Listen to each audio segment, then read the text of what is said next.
Good morning. How you doing? 15 November 2023. 15 November. This is an anniversary for me. It's the day I graduated man school. Today's the day I graduated boot camp, Parris Island, 2nd Battalion, Platoon 2091, United States Marine Corps.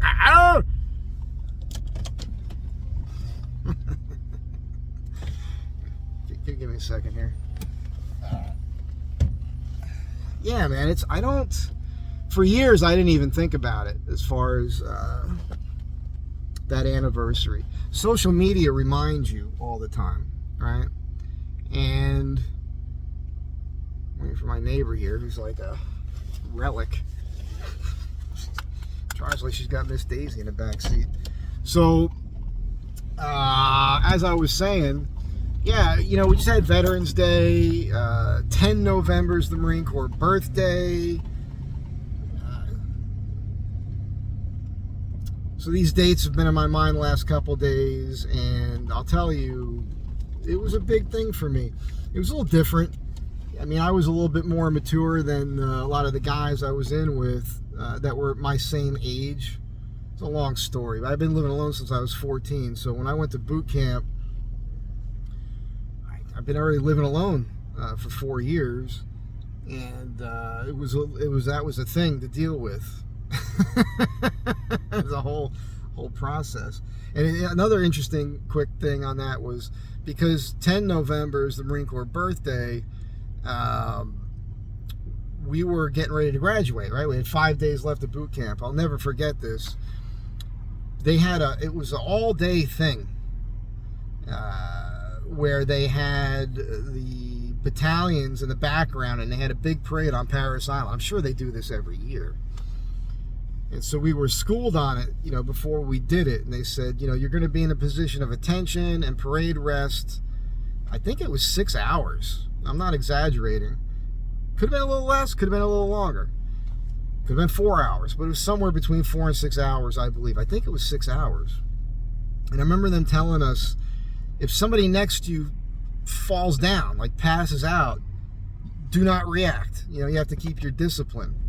So, that's what we did. And then a couple memories of that day, again, 10 November, are I remember my drill instructor, Staff Sergeant Zick, who I'm friends with now.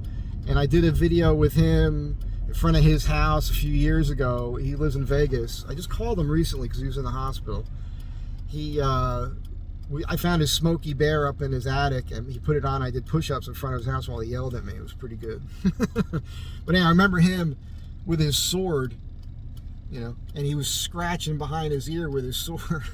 And then I also remember they let us watch part of it that night on the television. Keep in mind, we're all about to be like full-fledged, like actual Marines. We're only 5 days away from graduation, as I already mentioned. And when we watched it on the TV, you see an ambulance driving back and forth the whole time behind the formation of hundreds of Marines, because guys were falling out. So they always taught us to never lock your knees. Always keep your knees slightly bent. Anyhow, that's all I'm saying is that today's a day. I'm just working. I gotta go get some stuff, but it just made me think. It's interesting. It's one of those things. You're a kid. You're becoming a man, but you're not really. I mean, you're still a friggin' baby. You can't tell that to a guy that just graduated boot camp. Try telling a young Marine you're just a baby. see how well that goes over for you. Although, one of the things that you learn being a Marine, going to Parris Island, is it doesn't matter what anybody says to you. People can say anything to your face, yell and scream at you, call you any name under the sun. None of that matters. Like, you're not going to get emotional and freak out because you just went through whatever it is. I was there from August 26th until November 15th. Do the math. 14 weeks or something like that. Whatever that is, you're being yelled at, screamed at, in your face, being called the most vile things, every waking minute of the day, and then you're dreaming about it at night. By the way, the camera's shaking. I get some complaints about that because it's on a holder on my dashboard and I'm driving. It's Los Angeles, and these roads are friggin' horrible. What is going on here? I got a guy getting out of his car, and all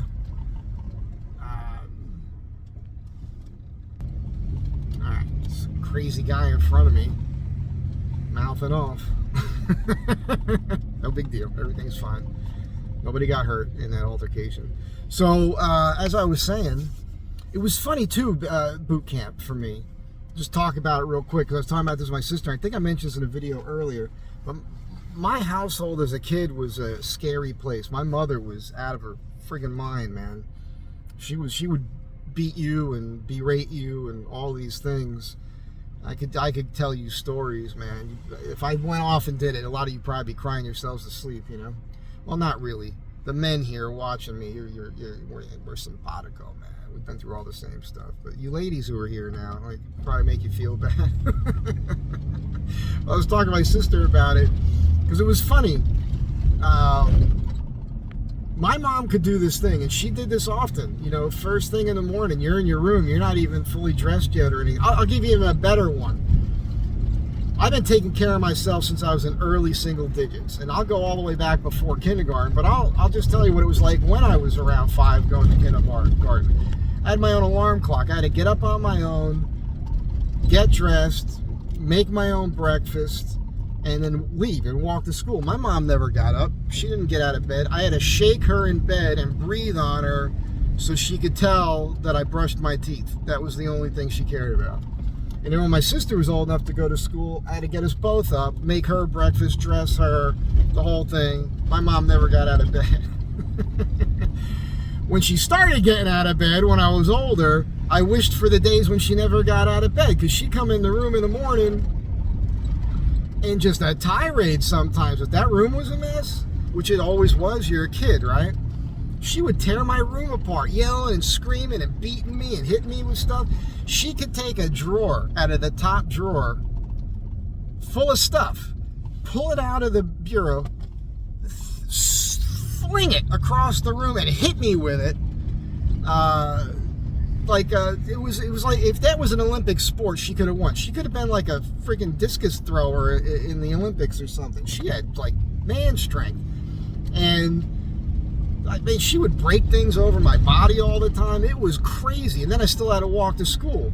So when I went to boot camp, and we would have these moments when the drill instructors would flip out and take everybody's wall locker and dump them out and kick all your crap around and yell and scream, and you're yelling in your face. And I would, to me, that was, Tuesday morning when I was 9 years old. That was no big deal to me. Boot camp didn't faze me at all in that respect. So, thanks, Mom.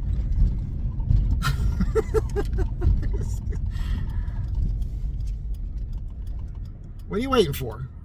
Is this guy gonna go? What the fuck, man?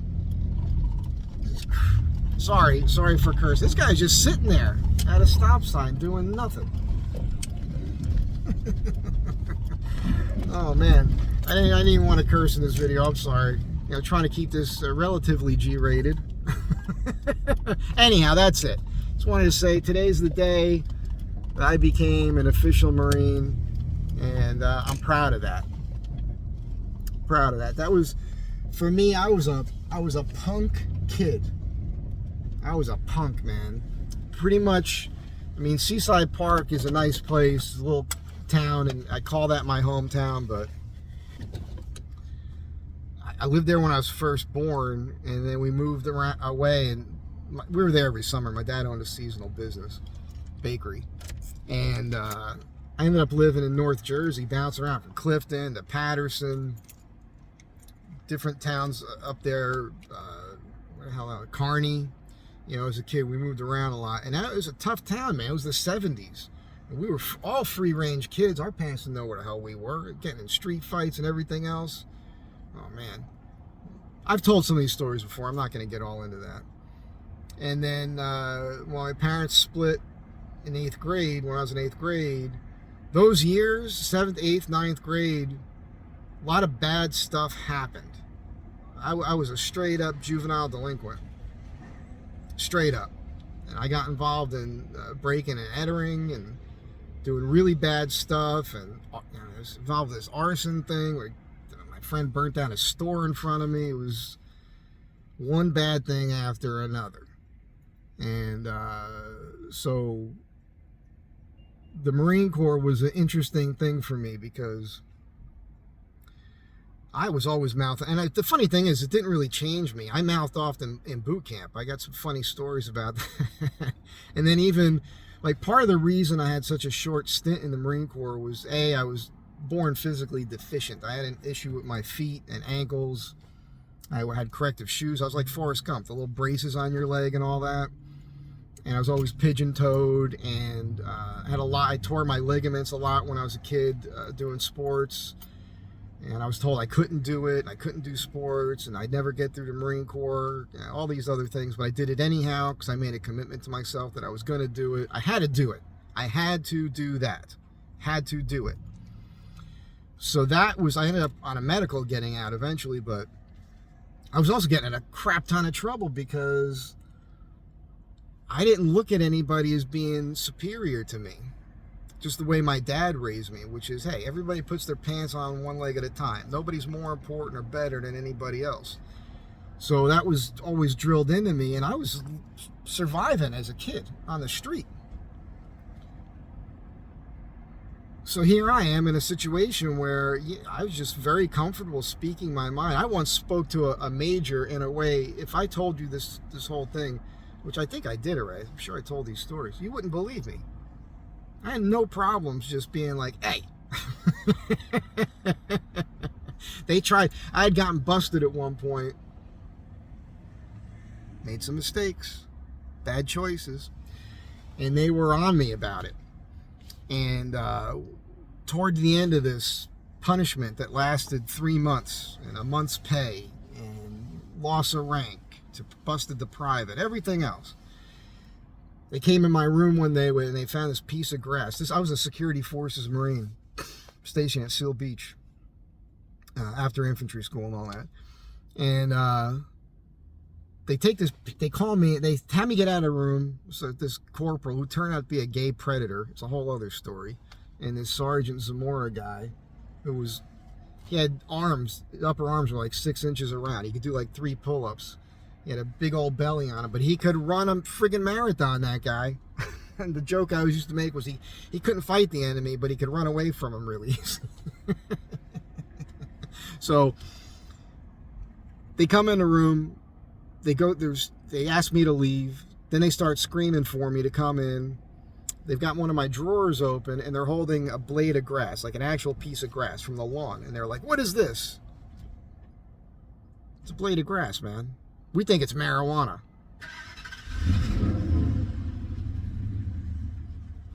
Really? Like, I'm smiling. I start laughing like, yeah, they're serious. They're freaking serious. It's a blade of grass, man. At that moment, I friggin' snapped in my brain, right? I'm just telling you this story. What the hell? We're in 14 minutes in. Let's try to keep it under 20. So I'm snapping in my mind, and they start going through all my shit. They call down the officer of the day, who that day was the guy who ran the base, was the major. I don't remember his last name. So the major comes into the room. So it's me, this corporal, this sergeant, and this major. They're tearing my shit apart. It's field day. My other two, there's 3 men to a room, BEQs. The other 2 guys were, for some reason, they were gone. I think they were on leave or something. So it's all me. I had to do the whole room by myself, and which is always perfect. I always had it perfect. And they end up opening the wall locker, which they don't normally do. Wall locker inspection is a completely separate thing. And this is barracks duty, so everything's got to be freaking perfect. Oh my God, spit and polish, everything's freaking perfect. Over the top nonsense, which I was already, after a year of that, I was already tired of that shit. This was not a year into it, I guess, when I think about it. But anyhow, point is, They go through my wall locker. They're finding extra gear that I accumulated, you know, like we all do as Marines. If it ain't nailed down, man, it's basically yours. So they're giving me all this shit. And because I've already snapped in my mind as a kid from Jersey, you could take the kid out of Jersey. You can't take the Jersey out of the kid. You know what I'm saying? I'm like, fuck these guys. Screw these guys. I was pissed. And the major gets in my face. He goes, where's your military discipline? Blah, blah, blah. And I'm just looking at him like, I want you in my office in your camis in 5 minutes. So they leave, but this gay predator corporal stays in my room. And this guy was jacked, and he used to mess with me a lot. And he's trying to provoke me into hitting him. And he was, you know, twice my size. Right?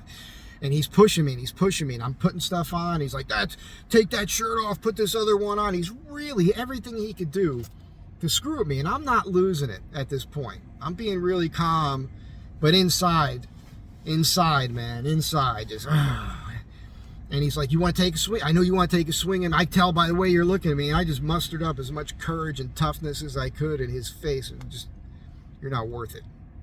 You are not worth it. So get my camis on, and I march my ass fast up to see the major in his office. And this is the God's honest truth, man. I walk in there, and I say, I don't even let him say anything. I just start talking as soon as I walk into his office. Sir, with all due respect, this is bullshit. You know it's bullshit. I demand. I'm saying this to a major. My friggin' private's already been busted. You hear me? I demand you have that piece of grass analyzed. And he says to me, it's not enough to have analyzed. I said, with all due respect, sir, that is more bullshit, and you know it. You are lying to me. All right? Because if I could piss in a cup and you can analyze that to tell me what's in my piss, and you're literally holding a blade of grass, you're going to tell me that's not enough to analyze and see whether or not it's a blade of grass or a piece of marijuana? It's friggin' bullshit, sir. And he looks up at me. He never even got up the whole time. He sat at his desk. He's totally calm the whole time. And he says, get out of my office. Real calm like that. Real calm. I walk out of his office, and I'm thinking, I've been in a state of agitation and anger.